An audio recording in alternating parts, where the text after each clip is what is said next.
sarà Conegliano. Bentrovati al meteo. Il fronte instabile sfila via verso i Balcani e la pressione dunque torna ad aumentare sul nostro territorio. Vediamo insieme il dettaglio di martedì 18 agosto.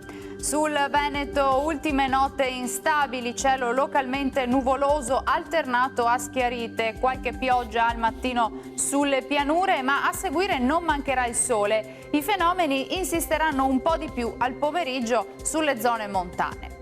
Temperature minime fino a 20 gradi, valori massimi compresi invece tra 25 e 31 gradi all'incirca.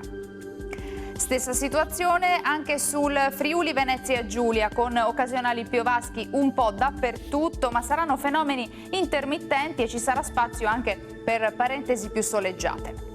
Temperature minime tra 15 e 20 gradi, massime sui 29-30 all'incirca. Infine diamo uno sguardo alla situazione del Trentino Alto Adige. Anche qui il tempo risulterà spiccatamente instabile, con frequenti acquazzoni e con momenti più asciutti, specie in serata. Temperature minime sui 13 gradi, massime sui 28-29 gradi. Dal meteo per ora è tutto, io vi auguro un buon proseguimento in compagnia di Antenna 3. Arrivederci.